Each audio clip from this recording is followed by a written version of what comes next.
Amason. Anya top glomolo nolo. Bonne pruda. Forget pompa asagomalo. Asagoma. Yama to lison no choko. On to po bani yama ko ba le chenwa. Mpama ga glong de banalo, black beauty ne pola kene pro milada.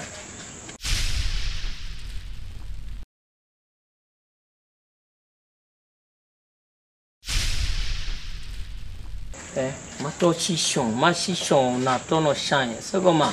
On to le fiama ban nyolo. Ola, nuka no sigbola. Wani maga semnya de gbare to maga no sigbela.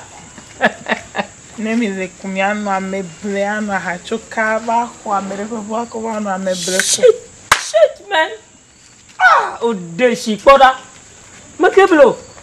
Anya agbati maluhe mapa momovu. I brought it my own money. Antonio gama kopli boda bono ani promi ni million ma jere kare do kape ko ada sitakan bagbe flash do ka na ko bani de yezere ka pa ka to de dukunu po mpa bi ma le blow yelo ne to yin point ka plewa awumlo akaya ma buta me chon le ken ha ma glen no amason to am o soja yo to o ko la woro na to na am o na ma na anowa afofo ha wuto we Martin oje ka ba wure boda okuto na madu asegomede adu forget boy anyi klum nya to me on de ko ma jin consider mpa kwari mpa ma pa so ko ma jin consider mpa kwa bo sela e kare no fozan abo kisi de kana ko o shokola o de kana kwa bola pona de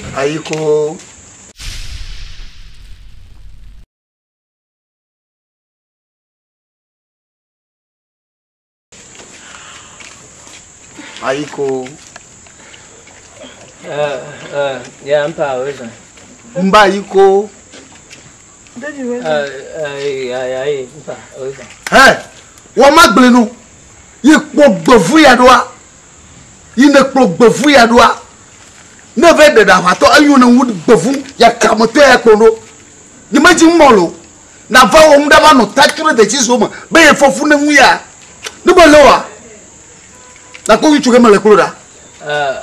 Dugu bo tie na yi. Ajoka lo ma onklo. Oh, mpa wa gboje. Mpa me ya si sure de via lo. Bo yi mo le da. Wa magbenu. Na buba ni fofu ile gbonya poma. Makpo ejia capital no. Na kweseba anya manopoma akonya na ba chu. Ple da wa to ma bozozo an. Ya everyday no. Ya na sinyura. Agara to no we. Ba ya pomo. Bonwo mola. So ni yo ma chuka to dia na.